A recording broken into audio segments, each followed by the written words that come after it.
अस्सलामुअलैकुम नाज़रीन, आप देख रहे हैं सियासत TV prime time news bulletin में आप सभी का खैर मकदम है। मैं हूं नाज़िमा। सबसे पहले नजर डालते हैं हेडलाइंस पर। रियासत में मुख्तलिफ स्कीमात के निफाज के लिए सर्वे जारी। अवाम हुकूमती मुलाजिमीन के साथ करे ताउन। मकान अलॉटमेंट के लिए भी हुकूमत के नए अहकाम। राशन कार्ड की फहरिस्त में नाम न आने वाले परेशान न हो। रियासती वजीर उत्तम कुमार रेड्डी का बयान। कहा, तमाम अहल दरख्वास्त गुजारों को राशन कार्ड किए जाएंगे जारी। दिल्ली असेंबली इंतखाबात कांग्रेस के दोहरे मियार की बेहतरीन मिसाल। KTR का इल्जाम। कहा, केजरीवाल तन्हा इंतखाबात लड़ रहे हैं, कांग्रेस हजम नहीं कर पा रही है। हल्दी बोर्ड के इफ्तिताह के मौके पर रियासती हुकूमत और अवामी नुमाइंदों को नजरअंदाज करने की कविता ने की शदीद मजम्मत। रुकने पार्लियामेंट डी अरविंद पर की कड़ी तनकीद। आइसक्रीम वेंडर फरोख्त कर रहा था गांजा। चादरघाट पुलिस ने लिया हिरासत में। 62 किलो गांजा जब्त। मजीद जांच का हुआ आगाज। महाकुंभ मेले में भयानक आग, अफरा तफरी, कोई जानी या माली नुकसान नहीं। अदाकार सैफ अली खान पर हमला करने वाले मुलजिम को 5 दिन की पुलिस तहवील में भेज दिया गया। मुलजिम के बांग्लादेशी होने का दावा। कई घंटों की ताखीर के बाद आज बिल आखिर गजा में जंगबंदी का आगाज। रसीलियों के चेहरे खुशी से खिल उठे और जंगबंदी के मुखालिफ इंतहाई दाएं बाजू के इसराइली वजीर ने ओहदे से दिया इस्तीफा। जंग में 47,000 से भी ज्यादा फलस्तीनी हुए शहीद, लाखों अफराद जख्मी। हेडलाइंस आपने देखी, अब पेश है खबरों की तफसील। रियासत में इस वक्त मुख्तलिफ स्कीमात के निफाज के लिए सर्वे जारी है। हुकूमत ने इंतखाबात के दौरान किए गए वादों को पूरा करने के लिए अहम इक़दामात का आगाज किया है। 26 जनवरी से रईतू भरोसा, इंदिरा आत्मीय भरोसा और नए राशन कार्ड की तकसीम की जाएगी।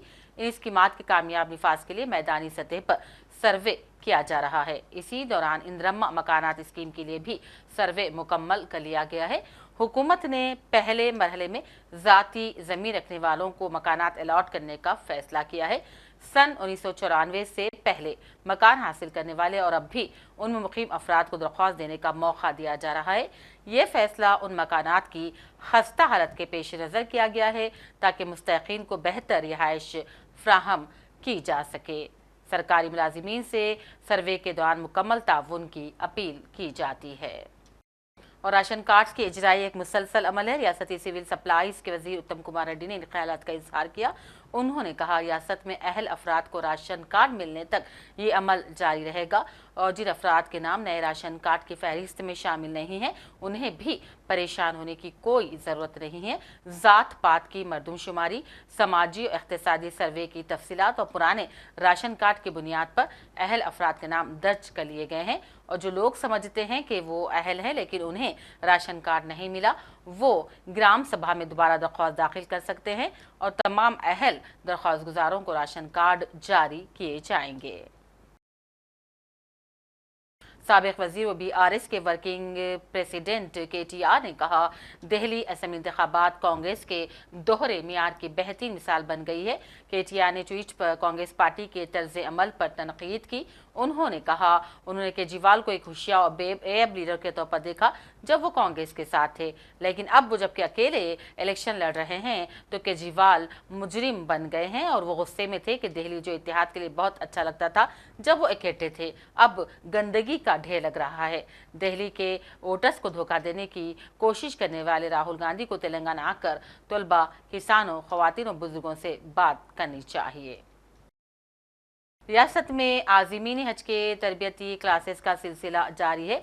आज भी चौथा तरबियती कैंप मस्जिद आलमगीर बेगमपेट में मुनक़िद किया गया, जिसमें चेयरमैन हज कमेटी खुसरो पाशा के अलावा वहाँ मौजूद उलमा ने आज़मीन को बेहतरीन नसीहतें और तरबियत के बारे में तफसीलात बतलाई और ख़ास तौर पर यह कहा कि हज एक ऐसी इबादत है जहाँ हर आज़िम को सब्र के साथ अपनी इबादतों को पूरा करना चाहिए ताकि अल्लाह के हुजूर हज जैसी इबादत को कबूलियत हासिल हो सके। इस मौके पर आज़मीन की कसी तादाद ने इस तरबियती कैंप से इस्तिफादा उठाया और ज़रूरी हिदायत को नोट कर लिया। हमारे पास के जो वजीर आला है उन्होंने हुकूमत हिंद में खत लिखा, एक लेटर लिखा कि हमारे खादिमुल हुज्जाज, हमारे आज़मीन के लिए हमारा खादिमुल हुज्जाज ही रहे, 200 के बजाय 100 पे किया जाए। तो अल्हम्दुलिल्लाह 150 आज़मीन के ऊपर एक खादिमुल हुज्जाज यानी हज इंस्पेक्टर उसका नाम रखा गया है, वो रहेगा। हम कोशिश ये कर रहे हैं कि वो 150 आदमी पर यही उससे हम इंट्रोड्यूस कराए, यही आपसे मिलाए, क्योंकि अक्सर रजिस्टर ऐसा होगा खादिमुल हुज्जाज यहाँ से जाते हैं तेलंगाना से सऊदी अरब, वहां जाने के बाद इंडिया के खादिमुल हुज्जाज हो जाते हैं, कहीं भी उनकी पोस्टिंग हो जा सकती है। हम उसको भी रोककर हमारे खादिमुल हुज्जाज, हमारे हज इंस्पेक्टर हमारे ही आज़मीन के साथ रहें, उसकी हम कोशिश कर रहे हैं। और स्टेट हज कमेटी वहां पर रहने का जो इंतजाम है, हमने ये भी लिखा कि पहले हमें बताया जाए कि हमारे तेलंगाना के आज़मीन कहाँ ठहर रहे हैं, उनका इंतजाम कैसा है। और जहां पर तक वहां के मौलिम की सर्विसेज है, जैसे कि ट्रैफिक जाम हो जाती, बस नहीं आती, घंटों वेट करना पड़ता, जैसे कि मेरे बेस्ट इन्होंने कहा कि ये छोटे मोटे मशक्कतें आ सकती हैं, उसके लिए आप हजरात को मेंटली तैयार रहना है। और इंशाल्लाह ताला हम भी कोशिश करेंगे कि किसी किस्म की कोई तकलीफ ना हो। यहाँ पर 2 बातें मैं आपको कहते हुए अपनी तकरीर को खत्म करूंगा। पहले मनासिक पूरे अच्छे तरीके से जान लें, उसके बाद सेहत, जैसे कि मौलाना ने कहा कि साउथ ईस्ट टास्क फोर्स और चादरघाट पुलिस ने मुश्तरक ऑपरेशन के जरिए बैन रियासती गांजा स्मगलर्स की टोली को हिरासत में ले लिया और इनके कब्जे से 62 किलो गांजा मालियत 15,50,000 को जब्त करते हुए मजीद छानबीन शुरू कर दी। मुकम्मल तफसीलात मीडिया के सामने फ्राहम करते हुए पुलिस ऑफिसर ने बताया कि इलाके में ये आइसक्रीम वेंडर के तौर पर घुमा करता था और साथ में गांजे की मुंतकिली में भी मुलविस था। महरूज का नाम राजू बताया जा रहा है। कल इवनिंग को on the tip of information south east zone task force और चादरघाट लोकल पुलिस ने नलगोंडा क्रॉस रोड पर एक राजू नाम के अक्यूज को पकड़ा। उसके पास 62 केजी गांजा बरामद हुआ। उसके साथ इंक्वायरी करने के बाद ये पता चला कि वो एक ओडिशा में एक सुभाष करके एक आदमी है, उस आदमी के पास गांजा लेने के लिए गया। वहां से उसने 62 केजी गांजा लिया। 11 तारीख को गया था वो, 8 जनवरी के। उसके बाद वहां से गांजा लेके वो रामागुंडम गया, फिर रामागुंडम से कल वो हैदराबाद आया। तो फिर जब वो नलगोंडा क्रॉस रोड पे वेट कर रहा था तब पुलिस ने उसको नैप किया, अप्रेंड किया। उसके बाद उसको इंक्वायरी करने के बाद ये पता चला कि उसने एक सुभाष नाम के ओडिशा से आदमी वाले से 62 केजी गांजा पकड़ा लिया और वो एक पुरुषोत्तम करके एक आदमी है चंद्रपुर में, महाराष्ट्र के डिस्ट्रिक्ट में, वहां पर उसको सप्लाई करने के लिए जाने वाला था। तो ये जो राजू करके अक्यूज को पकड़ा है, ये ऑलरेडी 2 केसेस में भी इन्वॉल्व है। पहले अनंतपुर जो आंध्र प्रदेश में पुलिस स्टेशन है, वहां पर भी उसके ऊपर 2021 में गांजा का केस हुआ है। और उसके बाद पलवंचा एक्साइज डिपार्टमेंट कोत्तागुड़म में, उन्होंने भी इसके ऊपर 2023 में गांजा का केस में ये पकड़ा गया था। तो बेसिकली ये राजू नाम का जो अक्यूज है, ये इंटरस्टेट गांजा ट्रांसपोर्टर है। तो ये बीच में लोगों को गांजा सप्लाई कर देता है। पुरुषोत्तम ने उसको गांजा का ऑर्डर दिया था। प्रोफेसर हमीद सिद्दीकी की तहरीर करदा किताब the clear sign of the Quran की रस्म इजराई अमल में लाई गई। इस मौके पर मुनक़िदा ख़ुसूसी तकरीब में किताब के मुसन्निफ़ professor Hamid Siddiqui international consultant energy management व ट्रेनर के अलावा सदर Mesco, joint secretary Mesco doctor Syed Zafarullah Hashimi और दीगर भी मौजूद थे। तकरीब से खिताब करते हुए शुरका ने किताब की ख़ुसूसियत पर रोशनी डाली और नए सदर का वालिहाना इस्तक़बाल भी किया। यही है 200 चैप्टर्स के करीब हैं, 1500 रेफरेंसेस हैं, तकरीबन 200 आर्टिकल्स हैं, 200 इलस्ट्रेशंस हैं, हर किस्म के मैप्स हैं, साइंटिफिक मैप्स भी हैं, पॉलिटिकल मॉडल्स भी प्रेजेंट किए गए हैं और इसके साथ बहुत से इस्लामोफोबिक कॉन्सेप्ट्स जो दुनिया में फैल रहे हैं वो उसको जो है एक्सप्लेन करते हैं कि वो गलत हैं। तो इस तरीके से मेरी किताब, मुझे यकीन है कि ये एकेडमिक इंस्टीट्यूशन में पढ़ाई जाएगी और जो है इसमें इस्लाम जो एक यूनिवर्सल रिलीजन है, 2 बिलियन लोग हैं, तकरीबन 180 कंट्री, शायद ही कोई कंट्री होगी जहाँ हम नहीं हैं। तो we want to be a important citizen along with all other religions, along with all other races. We should strive and prosper with everybody, with good, competing in good deeds as Prophet has taught us, and also be a responsible citizen of each country. So ये 1000 pages में मैं कोशिश किया हूँ कि ये तमाम चीज़ें जो है कुरान मजीद के इसको एक्सपोज करूँ, ताकि ये इंस्टीट्यूशन में पढ़ाई जाए और तमाम मज़हब और मिलत के लोग इसको पढ़ें और इसका फ़ायदा उठाएँ. बैरूनी मुल्क में क्या ये अप्रूव हो गई, वहाँ पर शायद होगी? जी, ये बुक ऑलरेडी पब्लिश होकर 1.5 साल हो रहा है. मैं इसको 2-3 इंटरनेशनल ऑर्गेनाइजेशन में प्रेजेंट किया हूँ. International library of Congress Washington में रजिस्टर्ड है. अगर कोई एकेडमिक इंस्टीट्यूशन इसको पढ़ाना चाहते हैं तो इंटरनेशनल लाइब्रेरी ऑफ कांग्रेस में अगर आप the clear signs of Quran search करेंगे तो मिल जाएगी. ये बुक जो है अमेज़ॉन पे अवेलेबल है, अमेरिका के कई इंस्टीट्यूशन में अवेलेबल है, कनाडा में भी इनका ऑफिस है. और मेरी कोशिश है कि इंडिया की मार्केट के लिए, इंडिया के इकनॉमिक नीड्स के लिए ये किताब थोड़ी सी सिंप्लीफाइड शक्ल में आए, जिसमें इतने ज़्यादा पेजेस ना हो और उसकी कीमत ऐसी रहे कि एक आम रीडर इसको ख़रीद सके और पढ़ सके. तो मैं जाने के बाद यही कोशिश करूँगा. बज़्म जलील के ज़ेर एहतमाम दूसरा सालाना जश्न विलादत बीबी फ़ातिमा रज़ियल्लाहु ताला अन्हा और सैयदना अली अल मुर्तज़ा करमुल्लाह वजह के ज़िमन में तरही मनक़बती मुशायरे का इनक़ाद अमल में लाया गया. सरज़मीन दक्कन के मुमताज़ शोरा ने इस मुशायरे में शिरकत की और अपने कलाम को पेश किया. मुशायरे की निगरानी मौलाना हाफिज़ सैयद दिलावर मखसूसी ने की, जबकि सदर मौलाना सैयद मोहम्मद सरफराज महदी तशरीफ़ुल्लाही सरफराज ने की. इस मौके पर हज़रत मकसूद अली ख़ान सहर, सैयद महमूद तशरीफ़ुल्लाही साहिब महमूद, मुक़्तदर अमीर अली ख़ान और नबीरा गाज़ी मिलत अलहाज मोहम्मद अमानुल्लाह ख़ान बानी सदर मजलिस बचाओ तहरीक साहिबुल्लाह ख़ान फ़र्जंद मजिदुल्लाह ख़ान फ़रहत को कौमी, मजहबी, समाजी, फलाही और तालीमी खिदमात पर बज़्म जलील की जानिब से तहनियत और मेमेंटोज़ भी पेश किए गए. तो देखा नबी ने पुश्त पे जो रेत है लगी, खुम्बू तुराब कह के निहारा है. या अली प्यारे हैं सब नबी को तुम्हारे जो हैं लक़ब. तो उस मजमून को लाने की कोशिश की है. देखिए कि यूँ समझिए कि 2 मुसलसल शेर हैं. प्यारे हैं सब नबी को तुम्हारे जो हैं लक़ब, प्यारे हैं सब नबी को तुम्हारे जो हैं लक़ब, पर बू तुराब सबसे ही प्यारा है. अरे वाह, पर बू तुराब सबसे ही प्यारा है. अरे वाह, या अली वक्ते मबाहला तहे कंबल नबी के साथ किसका है ये शरफ जो तुम्हारा है. या अली किसका है ये शरफ जो तुम्हारा. तुमसे बड़ा दबंग न था कोई, इसलिए खैबर में मुस्तफा ने पुकारा है. यार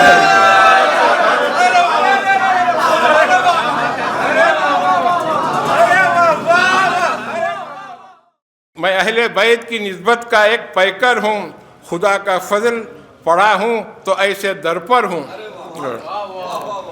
नबी की आँखों की ठंडक है फातिमा ज़ोहरा, नबी की आँखों की ठंडक है फातिमा ज़ोहरा. मैं ऐसी ज़ात मुक़द्दस का एक गदागर हूँ. नबी की आँखों की ठंडक है फातिमा ज़ोहरा, मैं ऐसी ज़ात मुक़द्दस का एक गदागर हूँ. फलक को देखना पड़ता है गर मुझे देखें, गुलाम होने से हैदर का मैं कदावर हूँ. गुलाम होने से हैदर का मैं कदावर हूँ. फलक को देखना पड़ता है गर मुझे देखें, गुलाम होने से हैदर का मैं खदावर हूँ. हसब नसब भी मेरा आज जी से कहता है, खुदा का शुक्र है कि मैं भी आले सरवर हूँ. BRS-MLC की कविता ने आज निजामाबाद में हल्दी बोर्ड के क़याम पर खैर मकदम किया। जिले BRS पार्टी ऑफिस में सहाफ़ियों से बातचीत करते हुए कहा, रुकन पार्लियामेंट निजामाबाद डी अरविंद ने हल्दी बोर्ड के इफ्तिताह के मौके पर रियासती हुकूमत और मुकामी नुमाइंदों को नज़रअंदाज कर दिया। कविता ने बीजेपी के रुकन असम्बली बीजेपी के वज़रा के हमरा तकरीब के इनेकाद पर शदीद तनकीद की। उन्होंने बीजेपी के रुकन पार्लियामेंट डी अरविंद पर इल्ज़ाम लगाया कि वो हल्दी और मसाला जात बोर्ड के हवाले से किए गए वादे पूरे नहीं किए और उनके बयानात और अमल में तज़ाद पाया जाता है। నేనాడు ఆనాడు అంబాసిడర్ కార్ కోసం బాండ్ పేపర్ రాసిచ్చిన కానీ మోడీ గారు నాకు బెంచ్ కార్ ఇచ్చిండు ఆయన కాబట్టి నిజామాబాద్ జిల్లా ప్రజలందరూ కూడా ఆనందంతో ఉత్సవాలు చేసుకోవాలని ఆనాడు చెప్పారు. మరి అలా పసుపు బోర్డు ఎందుకు ఇచ్చినట్టు? ఒకవేళ ఆల్రెడీ బెంచ్ కార్ ఉంటే మళ్ళీ అంబాసిడర్ కార్ ఎందుకు ఇచ్చినట్టు? అంటే ఈ వైరుధ్యం ఏంది? మీరు మాట్లాడే మాటలలో అన్ని వీడియో రికార్డ్స్ ఉన్నాయి. ఇయ్యాలి రేపు నేను మాట్లాడలే మీరు తొండి అంటున్నారని కూడా లేదు. ఆయన ట్విట్టర్లోనే ఆయన ఫేస్బుక్లోనే మొత్తం అన్ని వీడియోస్ కూడా ఉన్నాయి. ఏది అరవింద్ గారు వేస్ట్, పసుపు బోర్డు కాలం అయిపోయింది, పసుపు బోర్డు కాలం చెల్లిపోయింది, పసుపు బోర్డుతో అయ్యేది లేదు పోయేది లేదు కాబట్టే స్పైసెస్ బోర్డు చాలా బాగుందని ఆయన బాకా ఊదిన వీడియోలు అన్నీ కూడా ఉన్నాయి. మరి దాన్ని ఏమంటారు అన్నటువంటిది ఇవాళ బీజేపీ పార్టీ చెప్పాలి. ఎప్పటికప్పుడు ఆనాటి మందమే మాట్లాడి తప్పించుకొని తిరుగుదామంటే ప్రజలు ప్రతి ఒక్క విషయాన్ని గమనిస్తారన్న విషయం. निजामाबाद में जिले incharge minister Jupally Krishna Rao, government advisor Mohammed Ali Shabbir, DGP Jitender, IGP Chandrashekar Reddy, जिले कलेक्टर राजीव गांधी, सदरशीन Urdu academy Tahir Bin Hamdan, police commissioner Sindhu Sharma ने खवातीन के लिए भरोसा सेंटर का इफ्तिताह अंजाम दिया। इस मौके पर सहाफ़ियों से बातचीत करते हुए जोपल्ली कृष्णा राव ने बताया कि जुल्म का शिकार खवातीन के साथ मुकम्मल इंसाफ फराहम करने के लिए पुलिस की जानिब से इक़दाम किए जाएंगे, लिहाजा इस सेंटर से इस्तिफ़ादा हासिल करने की अपील की जाती है। నిజామాబాద్ కమిషనరేట్ పరిధిలో భరోసా సెంటర్ ఇనాగరేట్ చేయడం జరిగింది. మన ఆనరబుల్ మినిస్టర్ జోపల్లి కృష్ణారావు గారు మరియు షబ్బీర్ అలీ గారు, DGP గారు, IG సార్ అండ్ గౌరవ ప్రజాప్రతినిధులందరి ఆధ్వర్యంలో ఆ భరోసా అన్నది it is a victim friendly centre away from police station and hospitals.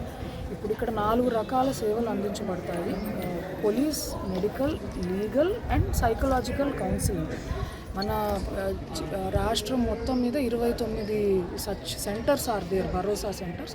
కాగా 29లో 10 పర్మనెంట్ బిల్డింగ్స్లో ఉన్నాయి. మనది వన్ ఆఫ్ దోస్ బిల్డింగ్స్. ఇది మెగా వాళ్ళ CSR ఫండ్స్ కింద ఒక 2 crore ఈ building foundation stone to completion చేయడం జరిగింది. ఒక 7,500 SFT బిల్డింగ్. సో విక్టిమ్స్ ఎవరైనా కూడా అంటే victims of violence, sexual harassment, other sexual offences once వాళ్ళు ఇక్కడికి వస్తే कुल हिंद सनती नुमाइश हैदराबाद के तारीखी नुमाइश ग्राउंड में जारी है और यौमिया औसतन 50,000 तक 1 लाख की तादाद में शायकीन नुमाइश को देखने के लिए पहुंच रहे हैं। ये नुमाइश हैदराबाद की पहचान भी है और सकाफत का अहम हिस्सा भी है। इस नुमाइश की अपनी एक तवील तारीख है। पहली बार सन 1938 में हुजूर निज़ाम मीर उस्मान अली खान बहादुर ने बाग आमा में महज 50 दुकानात के साथ नुमाइश मसनूआत मुल्की के उन्वान से इस नुमाइश का इफ्तिताह अंजाम दिया था। तो नाज़रीन, पेश है हमारे नुमाइंदे फ़हीम अंसारी की तफसीली खुसूसी रिपोर्ट। कुल हिंद सनती नुमाइश हैदराबाद के तारीखी नुमाइश ग्राउंड में जारी है और यौमिया औसतन 50,000 तक 1 लाख की तादाद में शायकीन नुमाइश को देखने के लिए पहुंच रहे हैं। ये नुमाइश हैदराबाद की पहचान भी है और सकाफत का अहम हिस्सा। इस नुमाइश की अपनी एक तवील तरीन तारीख है। पहली बार सन 1938 में हुजूर निज़ाम मीर उस्मान अली खान बहादुर ने बाग आमा में महज 50 दुकानात के साथ नुमाइश मसनूआत मुल्की के उन्वान से इस नुमाइश का इफ्तिताह किया था। नुमाइश के क़याम का मकसद ये था कि हैदराबाद के कारीगरों, सनतकार और दस्तकारों को एक प्लेटफॉर्म पर जमा किया जाए और इनकी काविशों को अवाम के बीच लाया जाए ताकि इनकी बनाई हुई अशिया फ़रोख्त हो और उन्हें तरक्की मिले। एक मानों में नुमाइश का प्लेटफॉर्म सनत और हुर्फत को फ़रोग़ देने, मुल्की मईशत को इस्तेहकाम देने का अनोखा आइडिया था जिसे हुजूर निज़ाम के अहमाम पर अमली शक्ल दी गई थी। इस ज़माने में इस तजुर्बे के हौसला अफजा नताइज सामने आए थे और उसके बाद जैसे जैसे नुमाइश तरक्की करती गई, हैदराबाद के लोगों में मकबूल होती गई और इसके कारोबार को फ़रोग़ मिलता गया। बाद में अवाम की दिलचस्पी और बढ़ती तादाद को देखते हुए हुजूर निज़ाम ने इस नुमाइश के लिए एक अलहदा मैदान मख्तस करने का फैसला किया और फिर ये नुमाइश मौजूदा मुकाम पर मुंतकिल कर दी गई और उसी वक्त से यहाँ हर साल जनवरी की पहली तारीख को पाबंदी से नुमाइश का एहतमाम किया जाता है। जो नुमाइश महज 50 दुकानों से शुरू की गई थी वो आज हज़ारों दुकानों तक पहुंच गई है और यहाँ मुल्क और बैरून मुल्क से सनतकार, दस्तकार और दीगर लोग अपनी नायाब अशिया फ़रोख्त के लिए लाते हैं, जबकि नए प्रोडक्ट्स की पब्लिसिटी के लिए भी इस नुमाइश को एक बेहतरीन मुकाम माना जाता है। आज इस नुमाइश को कायम हुए 84 साल हो चुके हैं और नुमाइश में कॉरपोरेट्स के अलावा मुख्तलिफ सरकारी महकमाजात व बैंक्स के भी स्टॉल्स कायम होते हैं। इस नुमाइश में अब मल्टीनेशनल कंपनीज़ के अलावा दीगर कॉरपोरेट्स व IT कंपनियों ने भी अपने स्टॉल लगाए हैं, जिससे अंदाज़ा होता है कि ये नुमाइश मकबूलियत की किस बुलंदी पर पहुंच गई है। स्टॉल्स के अलावा अवाम की तफरीह के लिए होटल्स और बच्चों की तफरीह के लिए मुख्तलिफ नौइयत के झूले, खेल खिलौने इस नुमाइश का हिस्सा हैं। हमारे नुमाइंदे फ़हीम अंसारी ने भी नुमाइश का तफसीली जायज़ा लिया और मुख्तलिफ नौइयत के स्टॉल का दौरा किया। उन्होंने दस्तकारी यानी कि हाथ से बनी अशिया के स्टॉल्स का भी दौरा किया। ख़वातीन के लिबास, ख़ास तौर पर लेडीज़ के ड्रेसेस का हाथ से किया हुआ काम हैरत में मुब्तला करने वाला है। उन्होंने हाथ से बनी दीगर अशिया का मुआयना किया। इसके अलावा दीगर ऐसी अशिया जो हैदराबाद में दस्तयाब नहीं रहती, इसका भी उन्होंने जायज़ा लिया और दुकानदारों से बातचीत की। हमारे पास हम लोग तेलबिना दे रहे हैं, टोटली ऑर्गेनिक तेलबिना दे रहे हैं। आप इसको देख सकते हैं, हम लोग फूड बॉक्स यूज कर रहे हैं और जो तेलबिना असल बनता है खजूर और जौ इंग्लिश में इसको बोला जाता है हज बार्ली, नॉट बार्ली। हज बार्ली में और जो अलग बार्ली आता है उसमें बहुत सारा फर्क होता है। सुन्नत के हिसाब से जो साबित है हज बार्ली इस्तेमाल करना है हमें। और अपन खजूर भी जो इस्तेमाल कर रहे हैं डिहाइड्रेटेड खजूर है, नॉट लाइक सूखा खजूर। डिहाइड्रेशन प्रोसेस में जब आप खजूर को ले जा रहे हैं तो जो मीठापन रह रहा है वो बरकरार रह रहा है। तो अब हमारे पास जो मिक्स ड्राई फ्रूट में है, हमारे पास सिंगल ड्राई फ्रूट में भी मिल जाएंगे आपको, और असल चीज तेलबिना कहा जाता है वो भी अवेलेबल है हमारे पास। वही बोल के नहीं, आपको हमारे पास डायनोक्लियर हेयर ऑयल मिलेगा। ये जो है कंपनी की जान से बोलते ना वैसा ही है। इस पे मनी बैक गारंटी है। 3 दिन का रिजल्ट है इसका, और 3 दिन का रिजल्ट इन सेंस आपको जो है डायना 3 दिन में साफ हो जाएगा। और इसको टोटली 12 डेज इस्तेमाल करना है। अगर जब भी आप ये तेल से सेटिस्फाइड हुए, हम लोग जब भी आपको पूरी बॉटल खत्म करने लगे, हम लोग ये क्या बोलते हैं इसको, इसके बाद पीछे मनी बैक आपको जो पैसे आप हुआ वो वापस दे रहे हैं। वही बोल के एप्पल साइडर विनेगर में हमारे पास मदर विनेगर भी है। ये टोटली ऑर्गेनिक है। जितने भी आप प्रोडक्ट्स देख रहे हैं हमारे पास ऑर्गेनिक प्रोडक्ट्स मिलेंगे। यही बोल के हमारे पास आपको कश्मीरी सिदर मिल जाएगा, आपको मिल्क शेक्स मिल जाएंगे, बार्ली फ्लेक्स हैदराबाद में आपको कहीं नहीं मिलेगा। मोहम्मद अब्दुल अलीम वासे है। ये एग्जीबिशन में हम लोग इस्लामिक किताबों की दुकान डालते हैं। यहाँ पर हुज़ूर सल्लल्लाहु अलैहि वसल्लम की सीरत, कुरान, हदीस, फ़िक़ा की किताबा मिलते। आप लोग यहाँ पर आके ख़रीद सकते। और यहाँ ये अजंता गेट की तरफ हमारी स्टॉल है। लासलमसा स्टॉल की बाजू की स्टॉल हमारी है। इस्लामिक लिटरेचर है पूरा हमारे पास, तकरीबन ज़्यादातर इस्लामिक लिटरेचर है पूरी। फ़िक़ा, तारीख़ पे इस्लामी किताबें हैं हमारे। हमारे पास 4 लैंग्वेजेस में इंग्लिश, हिंदी, तेलुगु, उर्दू। ये अलकलम के नाम से बुक स्टॉल है। अल्हम्दुलिल्लाह हमारे पास ऐसा बच्चों का बहुत कलेक्शन है। गुड वर्ड के नाम से है बुक्स, हर टॉपिक पे मिल जाएंगे आपको अल्हम्दुलिल्लाह। इंग्लिश में, उर्दू में, तेलुगु में, हिंदी में, 4 लैंग्वेज में है। बच्चों का कलेक्शन बहुत है। हुजूर की सीरत पे है, फ़िक़े के ऊपर है, तारीख़ पे है। अल्हम्दुलिल्लाह बहुत स्टॉक है। अभी हमारे को ऐसा रॉन्ग प्लेस पे दे डाले, अभी अल्हम्दुलिल्लाह फिर भी सेल कवर अप हो रहा। आगे देखेंगे, अल्लाह बड़ा है। ये औरतें बेचारी बनाती हाथ से, जो है सुबह गांव में औरतें बनाती हैं। सुबह 4-5 बजे उठ जाती हैं, अपने घर का काम करने के बाद जो है उसके बाद टाइम मिलता है, ये औरतें बेचारी बनाती हैं, उनसे आंख से पानी गिरता है। ये सब सुइयों का काम है। टोटल हाथ की बेचारी गरीब औरतें मेहनत करती हैं, तब हम लोग हैदराबाद के शहर में आते हैं। इसमें टोटल कितने वर्कर्स काम करते हैं? इसमें कम से कम 500-600 औरतें काम करती है बेचारी, गरीब सब औरतें जो है। ये सब देहात और शहर में नहीं बनता, सिर्फ देहात के अंदर बनता है। किस मुकाम पे है लखनऊ में? ये जैसे गांव शहर हुआ जो है, अलग अलग स्टेट का जब गांव होता है, एजेंट आते हैं, वो लेके जाते हैं। बाराबंकी हो गया, हो गया, ये बेचारी औरतों ही का काम है। ये एजेंट होता है, एजेंट लोग ले जाते हैं, उसको औरतों के गांव गांव पहुंचाते हैं। बहुत मेहनत का काम है। वो अपना पेट पालती है, अपने बच्चों को शादी ब्याह इसी कमाई से करती है सब जो है। सबसे बड़ी बात, कस्टमर बहुत डिपेंड रहते हैं। हाँ, पूछिए कस्टमर जो बैठे हुए हैं 45 साल से आ रहे हैं, और ये जब से शुरू हुआ है तब से लेते हैं। और सबसे बड़ी क्वालिटी क्या है, अगर गलती से, हम शैतान फरिश्ते तो नहीं है, गलती हो गई तो नेक्स्ट ईयर भी वापस हो जाए।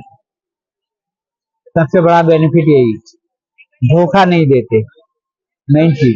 ये टोटल हाथ का काम है क्या? टोटल हैंड वर्क है, टोटल हैंड वर्क। क्वालिटी भी अच्छी रहती है। लखनऊ से आता है, और लखनऊ में ओन मैन्युफैक्चरिंग है हमारी, और वहीं से टोटली आता है। सब हैंड वर्क है, नॉट मशीन वर्क। टोटल गरीब औरतों का काम है, और गरीब औरतें लगती हैं। आपका शॉप नंबर क्या है? 2000 दिसंबर, तो 2001 से मैं रेगुलरली नुमाइश में नफीस अंकल के पास से एवरी ईयर कंपलसरी तो मैं यहाँ से लेती हूँ। मटेरियल किस तरह का हो? कॉटन्स तो बहुत, यानी सबसे बेस्ट क्वालिटी मुझे यहाँ पे ही लगता है। एंड बाकी भी जो भी है क्वालिटी वाइज, तो आंख बंद करके आप यहाँ से ले सकते हैं। तो ये हैंडवर्क होता है पूरा? हाँ, हैंड। अगर किसी जगह से डैमेज अगर होता है तो फिर आप उसको वापस लेते हैं? हाँ, यानी बहुत बोलते हैं ना, एकदम फ्रेंडली है, पूरा स्टाफ भी फ्रेंडली है। और अगर कुछ भी अगर ऐसा इश्यू आया तो हम सीधा नेक्स्ट ईयर भी अगर अंकल के पास आएंगे तो वो कभी मना नहीं करते।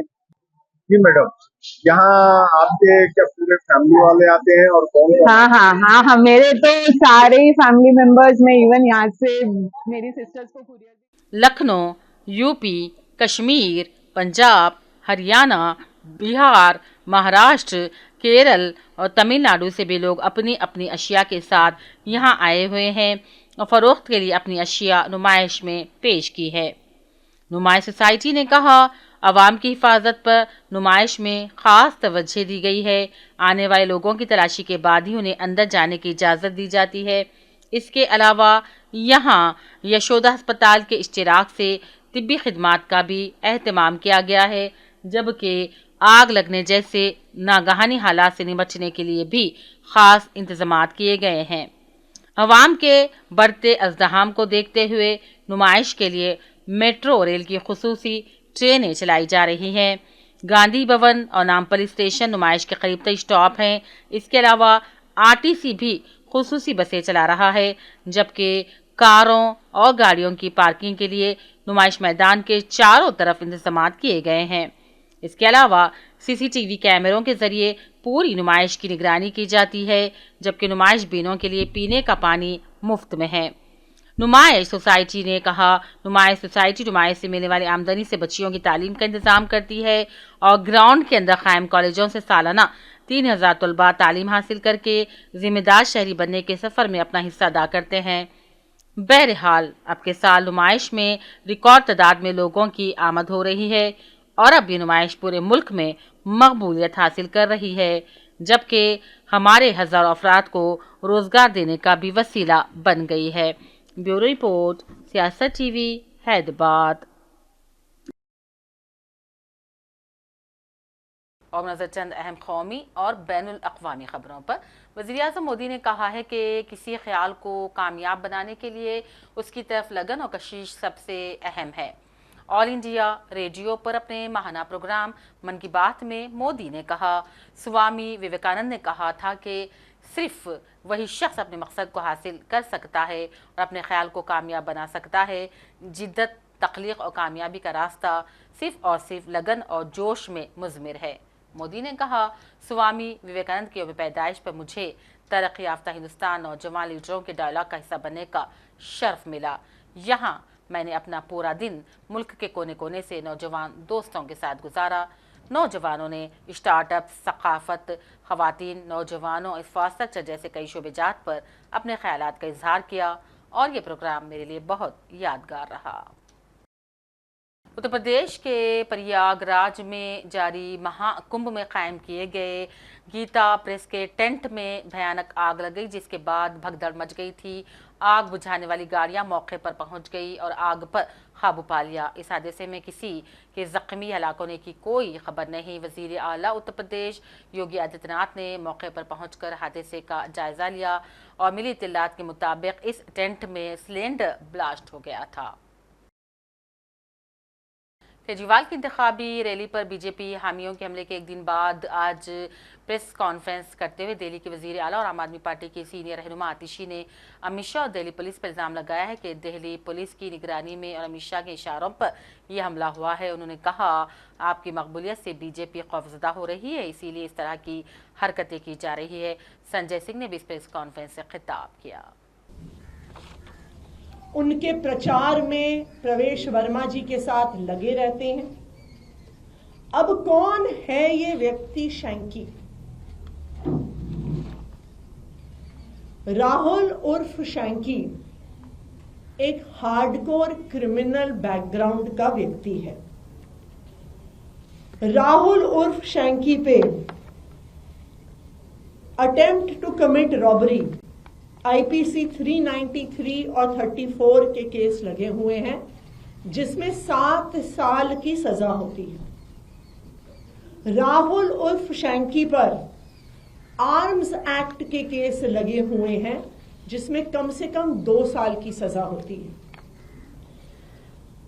इन पर शकरपुर थाने में एफआईआर है, जिसमें धारा आईपीसी की 394, 397, 34, 120B, 201। राहुल गांधी ने पटना में बीपीएससी में धांधलियों की तहकीकात का मुतालबा करते हुए हड़ताल कर रहे तलबा से मुलाकात की और यकीन दिलाया कि कांग्रेस उनके साथ खड़ी है। बाद में उन्होंने राष्ट्रीय जनता दल के सदर लालू प्रसाद, तेजस्वी यादव, साबिक वजीर आला राबड़ी देवी से भी मुलाकात की। राबड़ी देवी और लालू यादव ने खुद राहुल गांधी की राबड़ी की रिहाइशगाह पर इस्तकबाल किया। ये मुलाकात तकरीबन आधे घंटे तक जारी रही। मुलाकात के बाद तेजस्वी यादव ने कहा, हमने राहुल गांधी से कहा था प्रोग्राम खत्म होने के बाद उनका पूरा खानदान उनसे मिलकर खुश होगा। तेजस्वी यादव ने राबड़ी की रिहाइशगाह पहुंचने वाले राहुल गांधी को बाबा साहेब अंबेडकर की तस्वीर पेश की और राहुल गांधी और तेजस्वी यादव ये बयानियां कायम करने की कोशिश कर रहे हैं कि बीजेपी और संघ परिवार मिलकर आइन को तब्दील करना चाहते हैं। बॉलीवुड के मारूफ अदाकार सैफ अली खान पर हमला करने के मामले में गिरफ्तार मुलजिम को आज अदालत में पेश किया गया था।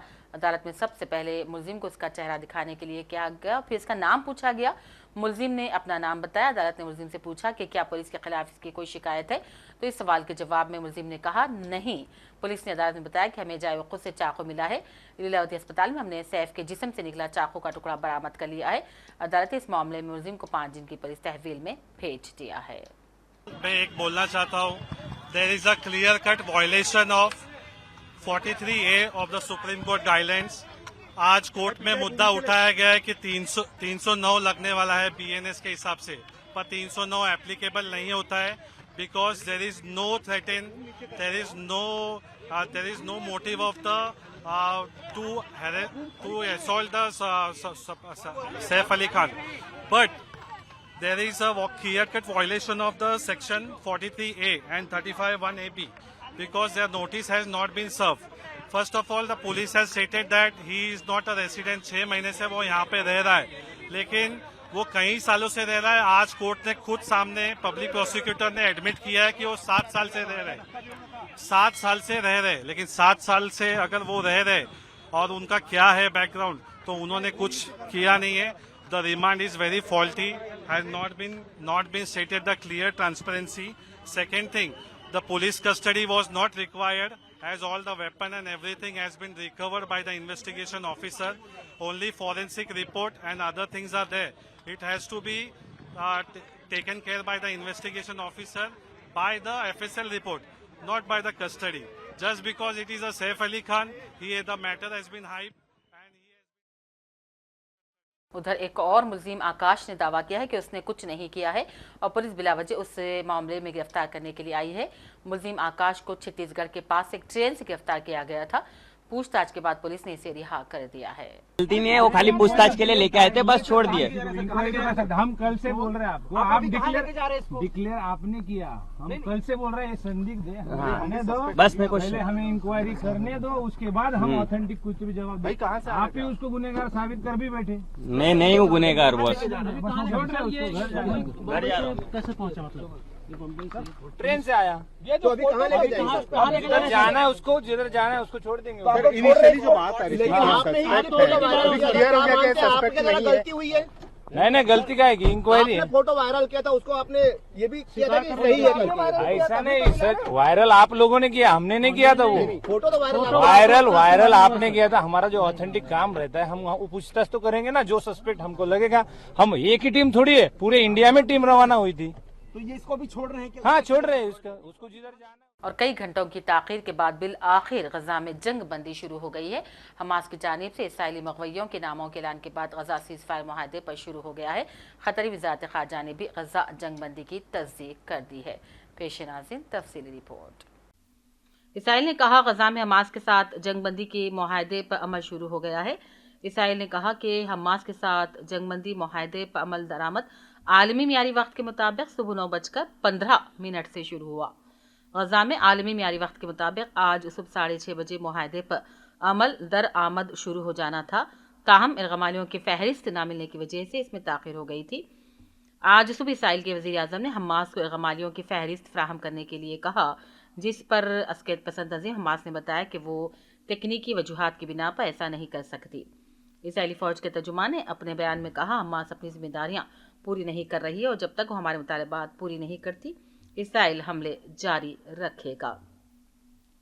इसराइली वज़ीर आज़म नेतन्याहू ने जंगबंदी के मुआहदे पर अमल दर आमद से 1 घंटा कबल ऐलान किया कि उस वक्त तक शुरू नहीं होगा जब तक कि हमास पहले 3 मुग़य्यों की फहरिस्त फराहम नहीं कर देती जिन्हें आज रिहा किया जाना था।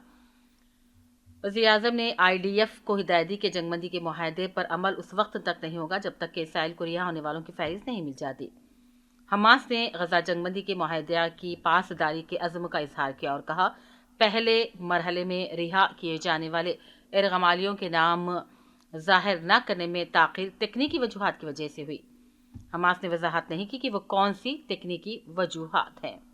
दूसरी जानिब इसराइल के सख्त गिर वज़ीर गजा मुआहदे पर अपने ओहदे से मुस्तफ़ी हो गए हैं। जंगबंदी का ये मुआहदा मिस्र, क़तर, अमरीका की सालिसी में कई महीनों तक जारी रहने वाली बातचीत के बाद हुआ। ये मुआहदा 20 जनवरी को अमेरिका के नवमुंतखब सदर ट्रंप की हलफ बर्दारी से 4 दिन पहले तय पाया। जंगबंदी के मुआहदे का पहला मरहला 6 हफ्ते तक जारी रहेगा। गजा में मौजूदा बकिया 98 इसराइली गमालियों में से 33 को रिहा किया जाएगा, जबकि बदले में तकरीबन 2000 फ़लस्तीनी कैदियों और नज़रबंदों को इसराइली जेलों से वापस गजा लाया जाएगा। इसराइल की जानिब से जिन फ़लस्तीनियों को रिहा किया जाएगा उनमें कुछ ऐसे अस्कैद पसंद ग्रुपों के अरकान हैं जिनको इसराइल पर हमले के इल्ज़ाम में सज़ा सुनाई गई थी। 3 इसराइली ख़वातीन गमालियों को आज से पर रेड क्रॉस के जरिए 30 फ़लस्तीनी कैदियों के बदले रिहा किया जाएगा। ब्यूरो रिपोर्ट, सियासत TV। गजा में हमास और इसराइल के दरमियान जंगबंदी का आगाज़ होते ही तवील अरसे से सेहोनी बर्बरियत का शिकार फ़लस्तीनियों के चेहरे खुशी से खिल उठे। गजा के सरकारी TV के मुताबिक हज़ारों फ़लस्तीनी पुलिस अफसरान के मुख्तलिफ इलाकों में तैनात कर दिए गए हैं। बल्दिया ने गलियों को दोबारा खोल दिया है, बिजली का काम शुरू कर दिया गया है। लूटे पिटे फ़लस्तीनी बच्चे कुचे सामान के साथ तबाहाल घरों को वापस हो रहे हैं। जंगबंदी शुरू होने से पहले इसराइली हमलों में 33 बच्चों समेत मजीद 122 फ़लस्तीनी शहीद हो गए हैं और इसराइल ने वहशियाना बम्बाई से गजा की बस्तियां तबाह कर दी। घर, स्कूल, कॉलेज, अस्पताल खंडर बन चुके हैं तो 43,000 से भी ज्यादा लोग शहीद हो गए हैं तो लाखों जख्मी पड़े हैं। उधर अमेरिका में सोशल मीडिया प्लेटफॉर्म टिकटॉक ने शनिचर को रात गए काम करना छोड़ दिया है और अब एप्पल और गूगल ऐप स्टोर्स पर भी नजर नहीं आ रहा है। इस ऐप पर पाबंदी लगा दी गई है। आखिर में हेडलाइंस पर डालते हैं एक और नजर। रियासत में मुख्तलिफ स्कीमात के निफाज के लिए सर्वे जारी। अवाम हुकूमती मुलाजिमीन के साथ करे ताउन। मकान अलॉटमेंट के लिए भी हुकूमत के नए अहकाम।